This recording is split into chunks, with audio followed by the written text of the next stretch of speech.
अस्सलाम वालेकुम, मैं हूं अमजद अज़ीज़ मलिक और आप देख रहे हैं कसौटी डिजिटल। इससे पहले कि आज की मेहमान शख्सियत का आपसे तारुफ़ करवाऊं, आपसे दरख्वास्त ये करनी है कि कसौटी डिजिटल को लाइक कीजिए, सब्सक्राइब कीजिए और फिर जो घंटी का निशान है दाएं जानिब उसको ज़रूर क्लिक कीजिए ताकि आने वाले दिनों में आपको हमारी नई वीडियोज़ और मुख्तलिफ़ जो प्रोग्राम्स हैं वो आसानी तक पहुँच सकें। आज कसौटी डिजिटल के स्टूडियोज़ में हमारी मेहमान शख्सियत हैं अर्नेस्ट जैकब साहब, और तारुफ़ आप कहिए कि आप बिशप ऑफ पाकिस्तान हैं, पेशावर बेस्ड हैं और एक तवील तारुफ़ है, लेकिन साथ साथ गुफ्तगू में हम आपसे मुतारफ़ भी इन्हें करवाते रहेंगे और इनसे जानते रहेंगे कि इनकी खिदमात वसी खिदमात हैं, उसका भी कुछ तस्करा हो। बहुत शुक्रिया अर्नेस्ट जैकब साहब, आप तशरीफ़ लाए। और मैं पूछना ये चाह रहा था पहला सवाल कि क्या अक़लियतें जो हैं उनको वही हकूक़ हासिल हैं जो पाकिस्तान की दूसरी कम्युनिटी को हासिल हैं? क्योंकि आम तासुर शायद कभी कभार ये उभरता है कि अक़लियतें खुश नहीं हैं, क्या ये दुरुस्त है? किसी हद तक ये दुरुस्त भी है।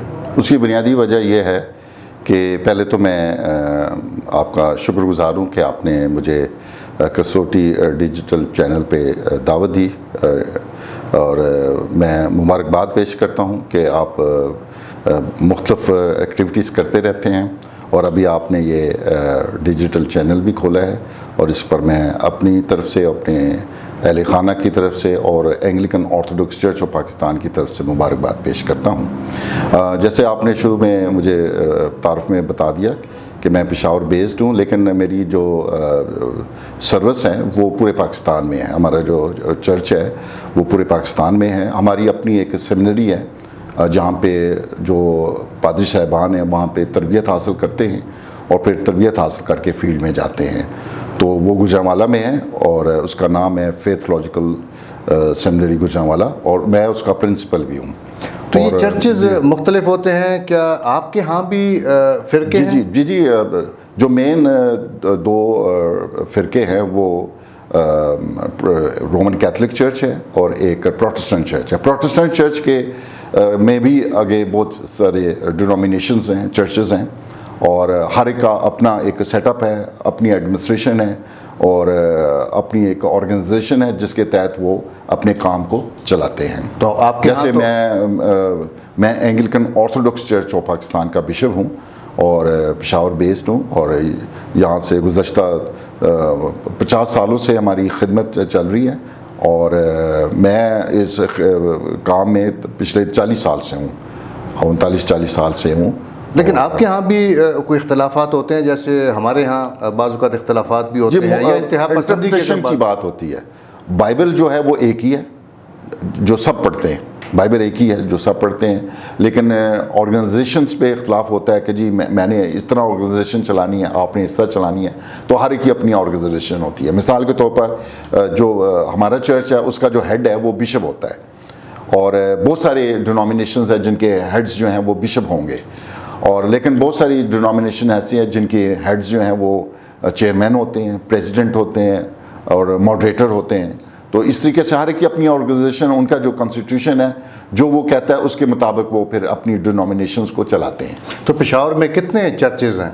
पेशावर में कुछ बहुत सारे चर्चेज़ हैं, छोटे बड़े मिलाकर तकरीबन हमारे पास 15-16 चर्चेज़ हैं।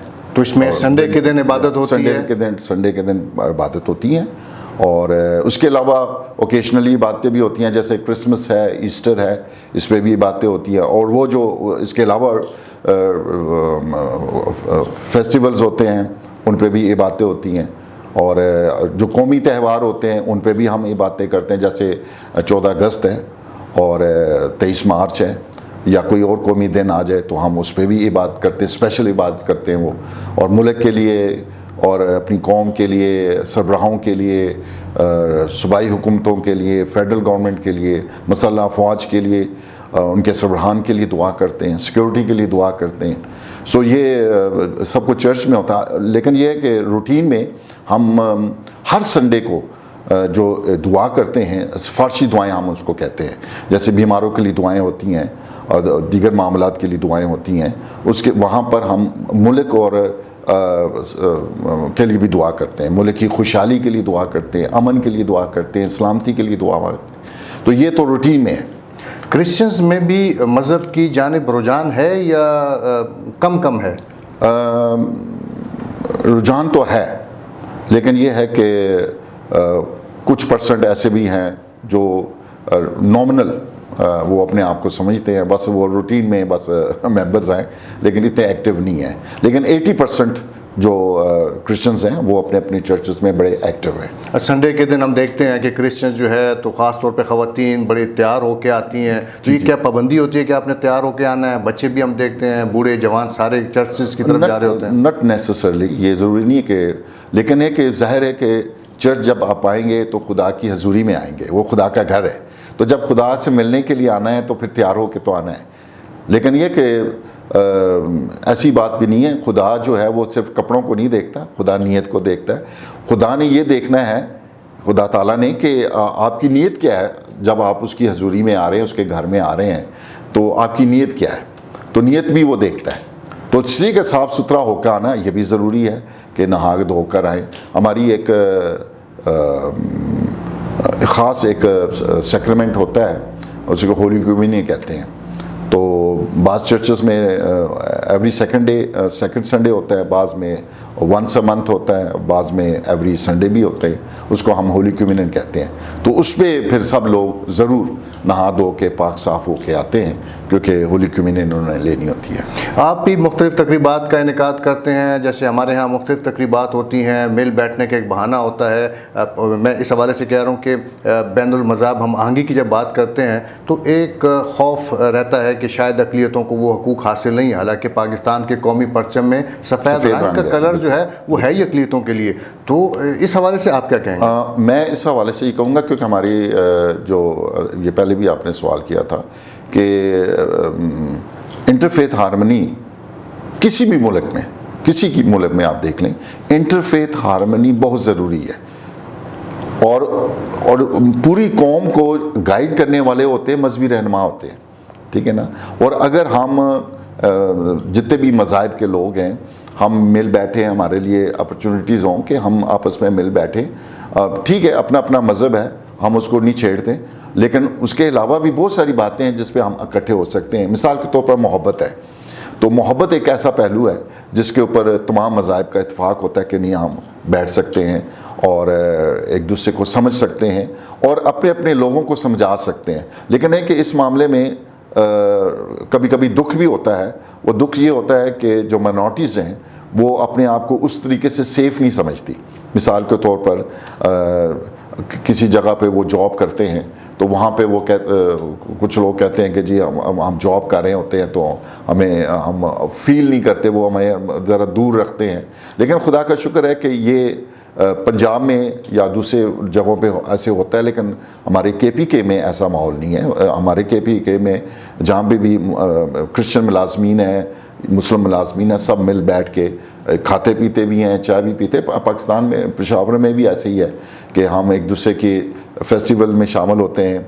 ईद के मौके पर हम उनको विश करते हैं, वो हमें क्रिसमस पे विश करते हैं, केक काटते हैं और चाय पीते हैं, खाना खाते हैं। तो वो वाली बात नहीं है। लेकिन इसमें हाई लेवल पे अगर ऐसी बात है तो वो तो हमें नज़र आती है, लेकिन ग्रास रूट लेवल पे भी काम करने की ज़रूरत है कि कोई निचला जो तबका है, जो इतना पढ़ा लिखा नहीं होता है, वहाँ पे तासुब जो है वो पाया जाता है। लेकिन हम जो देखते हैं कि ऊपर की सतह पे आप लोग बैठते हैं, मजहबी रहनुमा बैठते हैं, वो तो ठीक है, तो नीचे इसको कैसे लाएं? आप ही का काम है कि आप इसको नीचे तक लेके आएं। इसमें एक दफ़ा जो CM के एडवाइज़र हैं माइनॉरिटी अफेयर्स के, वज़ीरज़ादा साहब, उनके ऑफिस में एक दफ़ा मीटिंग हुई थी।